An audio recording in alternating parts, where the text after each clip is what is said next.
Hi hello friends, welcome back to Media Talks. நான் உங்கள் Mounika.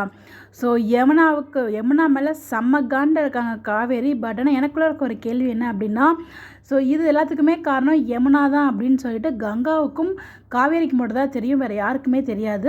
So Yamuna தான் காரணம் அப்படின்னு சொல்லிட்டு நிவின் கிட்ட சொல்லுவாங்களா, இல்லை மறைச்சிடுவாங்களா, இல்லை வீட்டில் இருக்க எல்லாருக்கும் தெரிய வருமா? ஸோ தெரிய வந்தால் தான் நல்லாயிருக்கும். பட் ஆனால் வில்லையாக உண்மையிலே சொல்லணும்னா நியூ யமுனாவை செம்மையாக பண்ணிட்டு இருக்காங்க. உண்மையிலே 2 எபிசோடுமே ரொம்ப சூப்பராக இருந்துச்சு. அதில் எந்த ஒரு மாற்று கருத்துமே இல்லை. அஸ் அ வீக் ஆஃப் ஃபேனாக நம்ம எல்லாருக்கும் மிகப்பெரிய வருத்தங்கள் இருந்தாலும் but episode wise track wise ரொம்ப நல்லா தான் மூவ் பண்ணியிருக்காங்க. என்னை பொறுத்த வரைக்கும் அப்படி தான் எனக்கு நான் ஃபீல் பண்ணுறேன். பட் ஆனால் விஜயை அந்த மாதிரி நிலைமையில் பார்க்கும்போது சொல்ல வார்த்தை இல்லை, அவ்வளோ கஷ்டமாக தான் எனக்குமே இருந்துச்சு. ஸோ நான் கூட அரெஸ்ட்னா கூட லாஸ்ட் டைம் அரெஸ்ட் மாதிரி தான் பண்ணுவாங்கன்னு எதிர்பார்த்து தான் ப்ரீவியஸ் வீடியோவில் சொன்ன மாதிரியே. பட் ஆனால் அவங்கள ஜெயிலே போட்டுடுறாங்க. ஸோ அதெல்லாம் பார்க்கும்போது ரொம்ப கஷ்டமாக இருக்குது. ஸோ இந்த இடத்துல பார்த்தீங்கன்னா, இந்த இடத்துல யமுனா தான் காரணம் அப்படின்னு சொல்லிட்டு விஜய்க்கு தெரிய வரும். ஏன்னா விஜய் அவங்களுக்கு எவ்வளோ பெரிய விஷயம் பண்ணியிருக்காரு. ஸோ அவங்க நிவினா செத்தே போயிடுவேன், அதுலேருந்து அவங்க வெளியிலே அந்த ட்ராமாலேருந்து அவங்க வெளில வர முடியாமல் அவ்வளோ கஷ்டப்பட்டுட்டு இருந்தாங்க.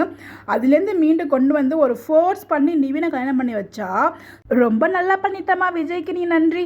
ஸோ ஒரு அப்பா ஸ்தானத்துலேருந்து எவ்வளோ அட்வைஸ்லாம் கொடுத்துரு, அதெல்லாம் மறக்க முடியுமா? நிவினுக்கும் யமுனாவுக்கும் மேரேஜ் ஆனதுக்கப்புறம் ஸோ நிறைய கஷ்டங்கள் வரும், நீ தான் அதை பொறுமையாக போகணும் அப்படின்னு சொல்லி நிறைய விஷயங்கள் அவர் சொல்லிட்டு இருப்பார். அது எல்லாத்தையுமே ஓரமாக நின்று காவேரியுமே காலை வாங்கியிருப்பாங்க.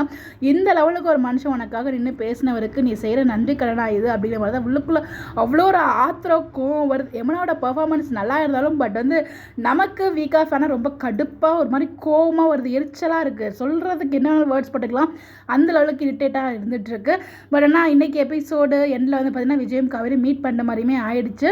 ஸோ மீட்டுமே பண்ணிட்டாங்க. அதுக்கான ப்ரொமோவுமே ரொம்ப நல்லா இருந்துச்சு. அந்த ப்ரொமோ எடிட்டிங், அந்த சினிமாட்டோகிராஃபர்லாம் ரொம்ப நல்லா இருந்துச்சு. ஸோ அந்த கை வைக்கிற சீன்ஸ் எல்லாமே நான் ப்ரீவியஸ் வீடியோலையுமே சொல்லியிருக்கேன், செக் பண்ணி பாருங்கள். ஸோ உண்மையிலே பார்த்திங்கன்னா ரொம்ப நல்லா தான் மூவ் பண்ணுறாங்க. பட் ஆனால் கொஞ்சம் கஷ்டமாக இருக்குது நமக்கு அவங்கள பார்க்குறது. இந்த மாதிரி நிலைமையில் வீக்காக இந்த மாதிரி சுச்சுவேஷனில் பார்க்க கஷ்டமாக தான் இருக்குது. பட் இந்த எனக்கு என்ன கேள்வினா, காவேரி விஷயத்தை நிவின் கிட்டலாம் சொல்லுவாங்களா சொல்ல மாட்டாங்களா? எனக்கு தெரிஞ்சு சொல்லுவாங்கன்னு நினைக்கிறேன். சொல்லி அவங்கள வச்சு செய்யணும் காவேரி. பட் தங்கச்சி பாசம், அவங்க தான் அவங்க ஃபேமிலினாலே என்ன நடந்தாலும் அதை அவங்க தலையில் போட்டுப்பாங்களா, அதுதான் கொஞ்சம் ஒரு யோசனையாகவே இருக்குது காவேரி நினச்சி. ஸோ காவேரி கண்டிப்பாக பொங்கி எழணும்.